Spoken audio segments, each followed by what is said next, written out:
aí que tá, não foi uma escolha assim que eu fiz de uma hora para outra, né?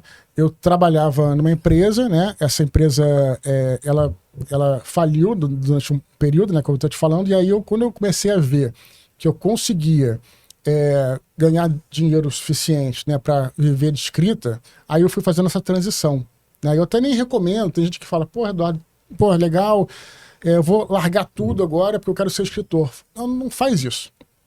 Faz parte também você ter esse período de transição, quer dizer, você fazer uma jornada dupla mesmo, né? Quer dizer, eu sempre amei escrever. Então, eu arrumava um tempo no meu dia, né? Trabalhava normalmente, chegava em casa, escrevia por 1 hora. Você escrevia todos os dias? Sim, todos os dias.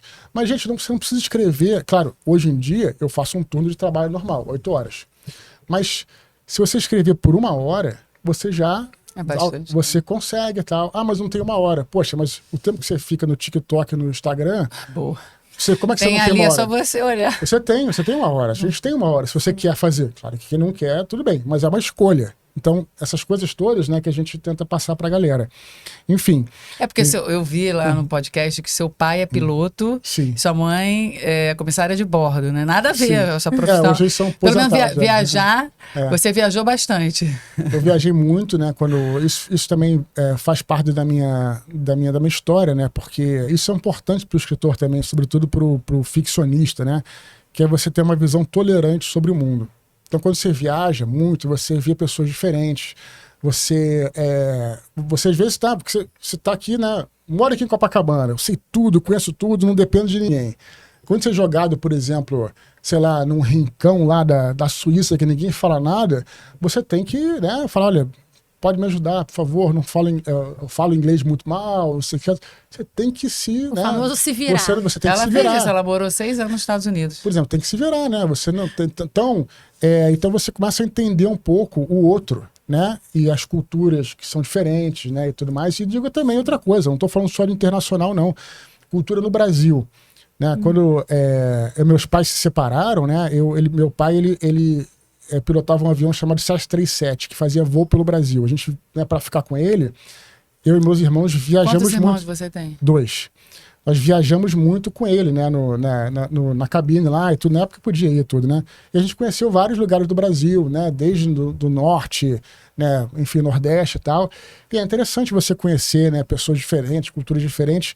E o escritor, ele tem que ter esse olhar tolerante sobre o mundo, porque senão... Porque você tem que pensar em criar personagens que são diferentes de você, né? Que tem uma atitude diferente das que você teria. É até meio ok você fazer um protagonista que é quase que um alter ego seu.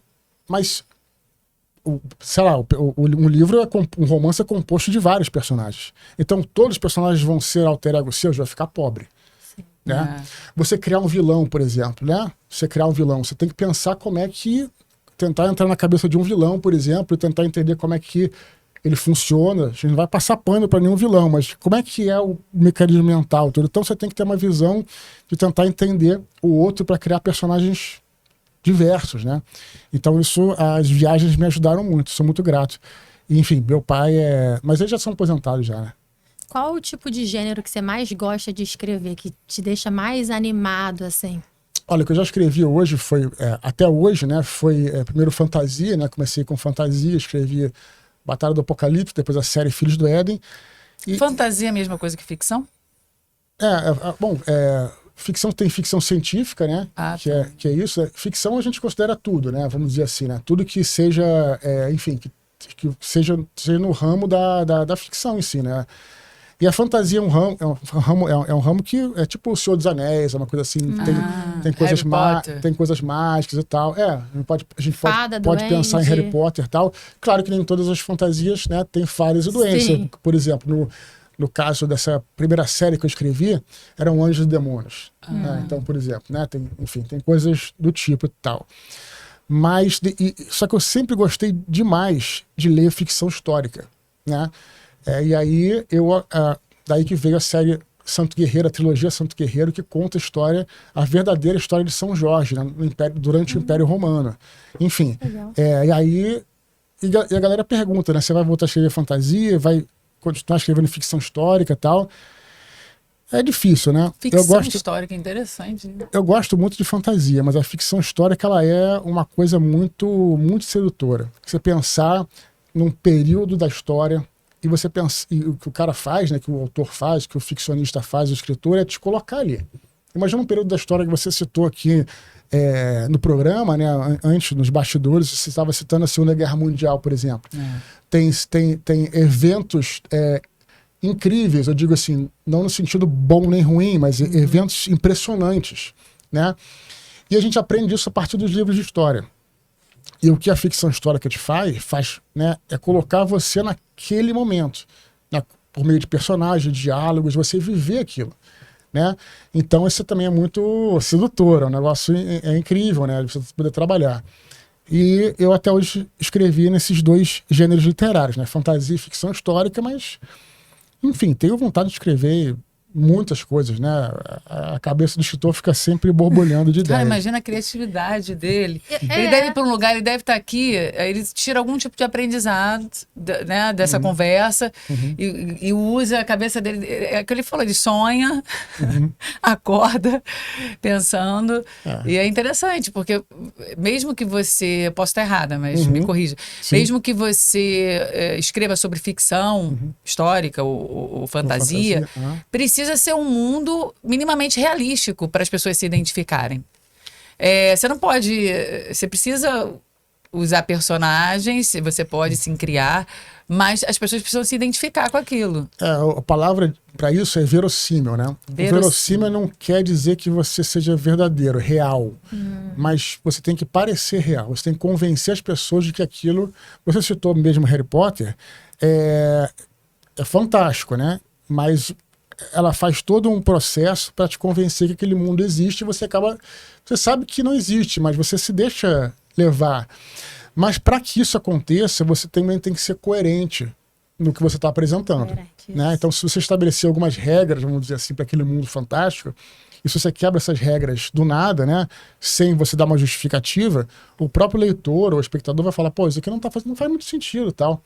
E tem uma frase muito interessante literária que diz o seguinte: qual é a diferença entre a realidade e a ficção? É que a ficção precisa fazer sentido. Né? A nossa realidade, às vezes, acontece coisas malucas, né? Exato. Mas se essas coisas malucas acontecerem na ficção, o cara vai falar, pô, peraí, esse cara aqui não prestou atenção, não elaborou bem a trama e tal. Então, a partir disso, a gente desenvolve nossas histórias, né? Então, assim, você tem que realmente seduzir o leitor nesse ponto. E tem várias técnicas, por exemplo, né? Por exemplo, com a partir do protagonista. O protagonista, que é a personagem principal da história, você tem que ter uma identificação. O leitor tem que se identificar com o protagonista. E como é que você faz isso? É colocando o protagonista em situações difíceis. Que todo mundo fala, eu quero fazer um protagonista que é o cara que faz tudo, que é o grande maioral, não sei o que e tal. Você pode fazer isso, mas o leitor não vai se identificar. Sim. Se o cara pode tudo, por que eu vou torcer por ele? Eu sempre brinco com isso. Quando as coisas começam a dar errado na minha vida, eu falo assim, quem manda querer ser a personagem principal? O personagem principal nunca tá deitado lá e tá dando tudo certo na vida daquela pessoa. Aquela pessoa tá passando por desafio, tá vencendo demanda, e aí, por isso, ele é o personagem principal. A gente chama isso em literatura de conflito, né? É o conflito que move a trama. Não existe uma trama sem conflito. Então você tem que colocar um conflito, o que aconteceu, e aí para aquilo ser resolvido, né? Técnicas de storytelling.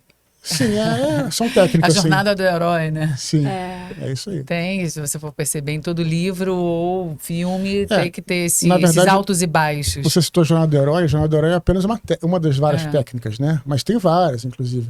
Você pode encaixar, usar várias, né? Tem por exemplo, tem aquela o Save the Cat, tem a Snowflake, tem várias técnicas diferentes e você pode não usar nenhuma técnica também, né? No passado, né, os autores do passado não pensavam em técnicas literárias, né? Usavam. Mas por que é bom você aprender?